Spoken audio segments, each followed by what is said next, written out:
You are watching an episode of Inspired on The Faithful Sinners. Well, hello, friends, and welcome back to The Faithful Sinners, where we navigate this messy thing we call life. Sometimes with a little bit of clarity and a whole lot of grace. And if you're new here, our mission is simple. It's to sin, which is to share, inspire, and navigate with one another. And my hope is that we're providing a spark to believers and offering a hand to help to those that are still seeking. On today's episode of Inspired, I'm going to discuss responding to adversity. It's an apropos topic, I'll tell you, because this was an amazing weekend. You know, my kids finished school. I was super excited going into the weekend, not having any sports planned, having a gorgeous weekend ahead, and getting to spend this time with my kids. And adversity struck. You know, I have to honestly say, I believe it was the devil reaching in his hand and making sure that I knew he was still there. First, let me start with James 1, 2, and 4. My brethren, count it all joy when you fall into various trials, but let patience have its perfect work, that you may be perfect and complete, lacking nothing. And then also Proverbs 24:10. If you faint in the day of adversity, your strength is small. Well, let me share a little bit about what happened here over this weekend. Thursday afternoon, I was on my way to pick up my daughter from her last day of high school. I, as you may know, if you've been listening to some of these podcasts, have a ton on my plate right now. And I don't really know what happened, but in the 15 to 20 minutes that I was in the parking lot waiting for her, or in the parking loop, something happened.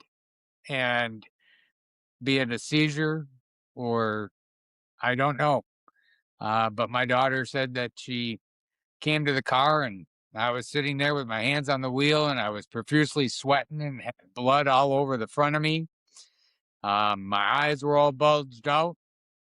And the only thing I really recall is looking over and there being a police officer there asking me to get out of the car. The next thing I really remember is being 45 minutes back towards my home, calling an ambulance because I had taken a really bad fall. And in the midst of that, needed medical attention badly. So off to the hospital I went. And even that whole process is a blur. After some research, it appears that PTSD and stress and anxiety and everything culminated into what's considered a psychosomatic, non-epileptic seizure. Never had anything like that before that I'm aware of. I do know, after speaking with my mom, that when I was real little, I had a seizure and it actually died and then was in a coma following it for a day. And that was never explained. But this is the first for something of this nature. Yeah, I'm really emotional. This was probably one of the hardest things I think I've ever dealt with. And when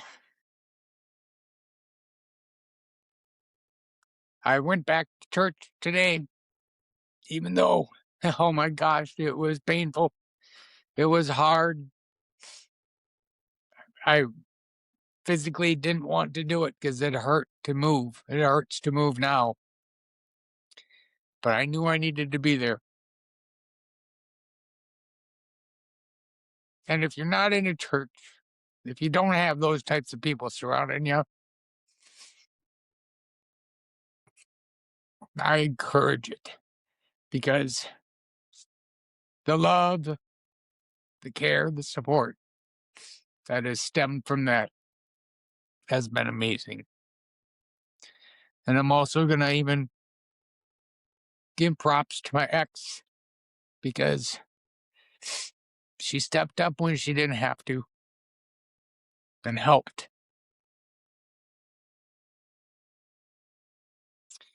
So this is happening at probably the worst time that it could happen in my life. Searching for a job, training in the midst of courses, getting certifications, needing to be pretty much at my peak, and getting drug to the bottom of the mountain. So, adversity. How am I going to handle it? I'm going to recognize it for what it is. And I know I've got a lot on my shoulders. For those of you out there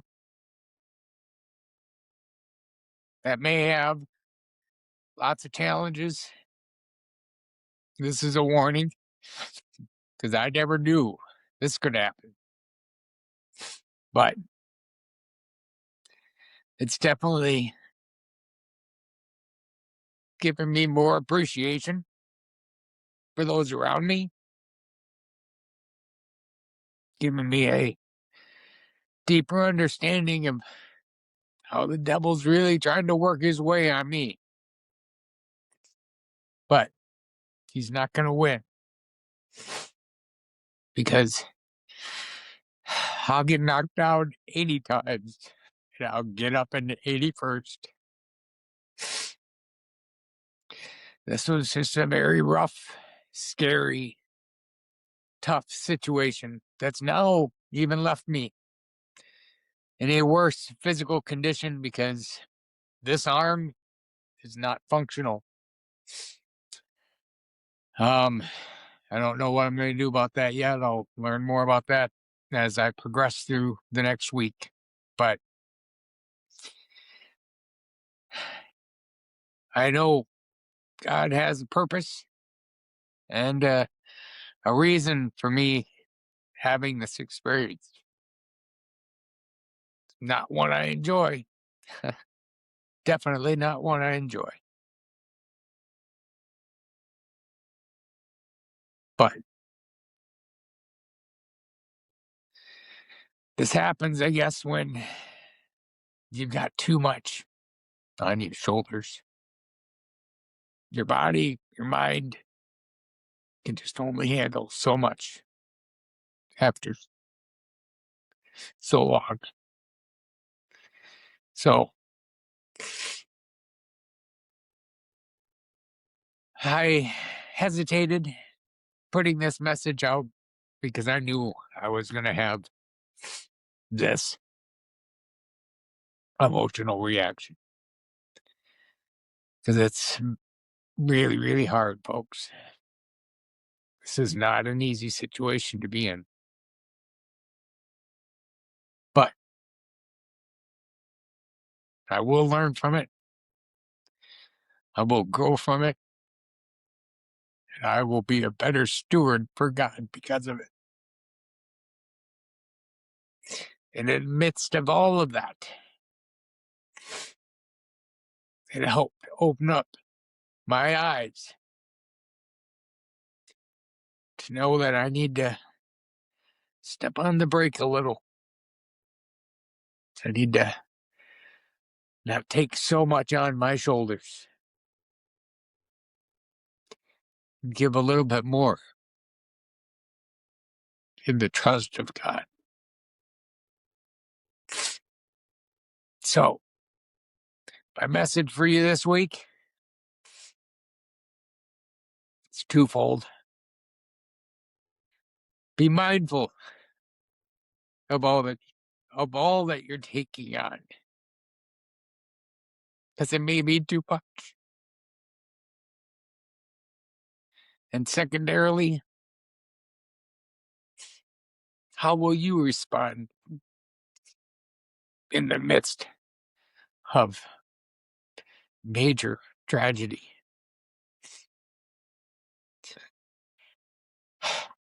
I could be really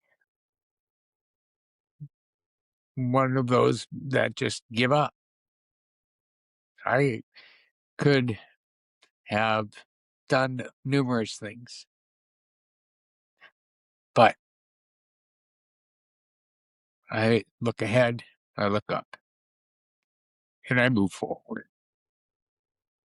No matter how hard something is, God is still there with me. So, as you go through the challenges and the difficulties of life, protect yourself, because I'll be doing a little bit better of a job of that myself. But then also, don't give up. Yeah, it's going to be hard, and it's scary. I don't know what tomorrow is bringing yet at all. I don't know how I'm going to manage to all of what I've got to deal with now that's been thrown on my plate right at a time that I got my plate cleaned. That's probably why it's happening. So I hope this brings a little inspiration for those of you out there, because it's not easy to put a message like this out there, but it's real. And I know I'm not the only one who deals with very challenging situations at times. So hopefully this will give you a little bit of encouragement, a little bit of inspiration, and a little bit more strength to persevere and move forward. And if you know somebody that needs a little encouragement today, please share this episode. And until next time, keep seeking, keep growing, and remember, we all sin better together. Thank you for tuning into this episode of Faithful Sinners with Timothy E. Baker. And don't forget to visit us at thefaithfulsinners.com.